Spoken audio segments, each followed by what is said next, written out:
और मिस्र में फिरौन का मन बदल गया। हमने क्या कर दिया?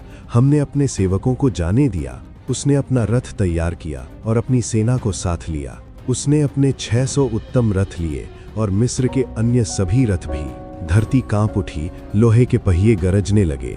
जब फिरौन निकट आया, इजराइलियों ने ऊपर देखा। मिस्री उनके पीछे आ रहे थे। वे बहुत डर गए। उन्होंने प्रभु से पुकारा। उन्होंने मूसा से कहा, क्या मिस्र में कब्रें नहीं थी कि तुम हमें जंगल में मरने के लिए ले आए? मिस्रियों की सेवा करना ही बेहतर था। भय उस रात ऊंची आवाज में बोला। पर मूसा ने कहा, डरो मत, दृढ़ रहो और देखो कि आज प्रभु तुम्हें कैसे बचाता है। जिन मिस्रियों को तुम आज देखते हो, उन्हें फिर कभी नहीं देखोगे।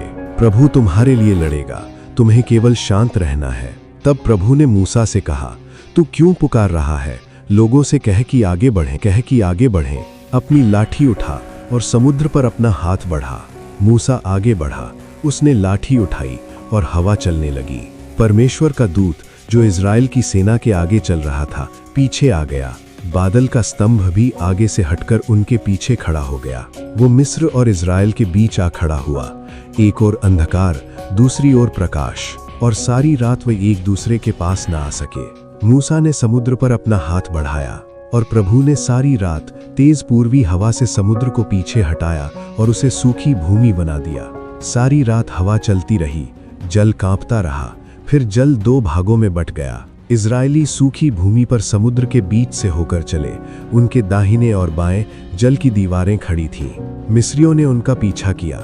फिरौन के सभी घोड़े, रथ और सवार समुद्र के भीतर चले गए। प्रातःकाल की पहर में प्रभु ने आग और बादल के स्तंभ से मिस्री सेना की ओर देखा और उन्हें भ्रम में डाल दिया। उसने उनके रथों के पहिए जाम कर दिए, जिससे उन्हें चलाना कठिन हो गया। मिस्रियों ने कहा, आओ हम भाग चलें, प्रभु इजरायलियों के लिए लड़ रहा है। तब प्रभु ने मूसा से कहा, समुद्र पर अपना हाथ फिर बढ़ा। मूसा ने अपना हाथ बढ़ाया। भोर होते ही समुद्र अपनी जगह पर लौट आया। जल लौट आया और फिरौन की पूरी सेना को ढक लिया। उनमें से एक भी न बचा। उस दिन प्रभु ने इज़राइल को बचाया।